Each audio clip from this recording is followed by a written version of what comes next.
ये बड़ी खबर प्रयागराज से है। अतीक के दफ्तर में मिले खून को लेकर के शुरुआती जांच पूरी हो चुकी है। जांच रिपोर्ट में शाइस्ता परवीन के खुदकुशी कोशिश का दावा हालांकि खारिज हो चुका है। किसी अन्य महिला की मौजूदगी के बाद भी यहां पर अफवाह बताई गई है जांच रिपोर्ट में। और वहीं जांच रिपोर्ट के मुताबिक चोरी की नियत से घुसे नशेड़ियों ने आपस में मारपीट की थी। विवाद के दौरान एक नशेड़ी को दूसरे पर हमला भी किया था। चाकू के हमले में निकले खून के निशान जमीन पर मिले हैं। खून रोकने के लिए वहां रखे कपड़ों का इस्तेमाल किया गया था। नशेड़ियों की संख्या 4 के करीब बताई जा रही है। जांच रिपोर्ट में यह बातें सामने आई है। पुलिस ने शक के आधार पर 3 लोगों को हिरासत में भी ले लिया है। इन लोगों से पूछताछ कर दफ्तर में घुसे लोगों के बारे में जानकारी जुटाई जा रही है। पुलिस रिपोर्ट में कहा गया कि अतीक के दफ्तर में उसका कोई नौकर परिवार के साथ रहता था। परिवार का कपड़ा भी वहां अलमारी में रखा रहता था। उमेश पाल शूटआउट केस के बाद वो दफ्तर छोड़कर फरार हो गए थे। बुलडोजर चलने की वजह से इस दफ्तर में कोई भी आसानी से घुस सकता था। एफएसएल रिपोर्ट में भी इंसानी खून होने की बात सामने आई थी। वहीं खून में इंसानी हीमोग्लोबिन पाया गया है। पुलिस को अब दफ्तर में घुसने वाले चोरों की तलाश यहां पर है। दरअसल अतीक के दफ्तर में जिस तरीके से खून के निशान मिले थे उसके बाद कई आशंकाएं वहां पे जाहिर की गई थी कि आखिरकार यहां पर किसी ने आत्महत्या की है या फिर किसी की हत्या हुई है। आशंका ये भी जाहिर की जा रही थी कि शाइस्ता परवीन ने यहां पर खुदकुशी की है, लेकिन जांच रिपोर्ट में यहां पर इस बात को लेकर तमाम खुलासे हुए हैं। इस जांच रिपोर्ट के दौरान यहां पर चोरी की नियत से घुसे नशेड़ियों ने आपस में मारपीट की थी। विवाद के दौरान एक नशेड़ी ने दूसरे पर हमला किया था और वही बताया जा रहा है कि चाकू से किए हमले में निकले खून के निशान यहां पर पाए गए हैं। अब अतीक के दफ्तर में क्या मिला था वो हम आपको बता देते हैं। 24 अप्रैल को अतीक के दफ्तर में खून के निशान मिले थे। अतीक के दफ्तर से खून से सना एक चाकू भी यहां पर मिला था। खून में सना दुपट्टा भी अतीक के दफ्तर से मिला था। सीढ़ियों और फर्श पर खून के निशान मिले थे।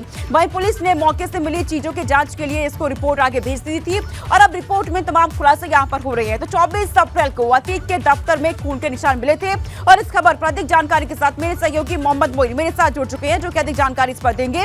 मोइन, जिस तरीके से पहले कहा जा रहा था कि अतीक के दफ्तर में जो खून के निशान मिले हैं वो शाइस्ता परवीन के हो सकते हैं या फिर उसने वहां पे खुदकुशी की होगी, लेकिन यहाँ पर एक खुलासा हुआ है कि वहां पर कुछ चोर घुसे थे, उनके खून के निशान ये हो सकते हैं। आपको क्या जानकारी मिल पा रही है? ये लोग कौन थे?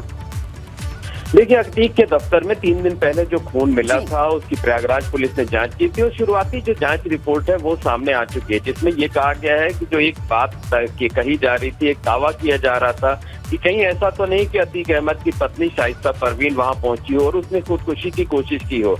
तो जो रिपोर्ट सामने आई है उसमें इस दावे को सिरे से खारिज कर दिया गया है और जो बातें बताई गई हैं वो कुछ इस तरीके से हैं कि 4 से 5 की संख्या में कुछ नशेड़ी वहां पर पहुंचे थे। उनका इरादा था कि वहां पर जो कोई सामान मिलेगा उसको चोरी किया जाएगा, वहां चुपचाप बैठ करके नशा किया जाएगा। इसी बीच जो है जो नशेड़ियों के बीच आपस में मारपीट हुई, विवाद हुआ और किचन में जो चाकू रखा हुआ था उससे एक पर हमला किया गया।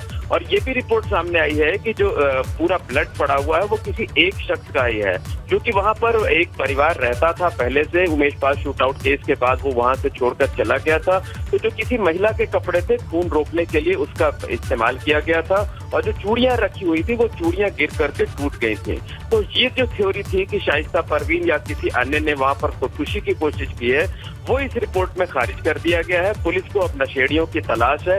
पुलिस ने शक के आधार पर 3 लोगों को हिरासत में लिया है, उनसे पूछताछ की जा रही है। आसपास के जो सीसीटीवी कैमरे लगे हुए हैं उन्हें खंगाला जा रहा है और सीसीटीवी कैमरों के जरिए जो नशेड़ी थे जो चोरी की नियत से दफ्तर में घुसे थे उनकी तलाश की जा रही है। अफसरों का कहना है कि इस बारे में जल्द ही जांच पूरी की जाएगी और जो भी आरोपी थे उन्हें गिरफ्तार किया जाएगा, उनके खिलाफ उचित कार्रवाई की जाएगी। यानी इस जांच रिपोर्ट के आधार पर पुलिस अब अपनी कार्रवाई को आगे बढ़ाएगी। बहुत शुक्रिया मोइन, तमाम जानकारी हम तक पहुंचाने के लिए।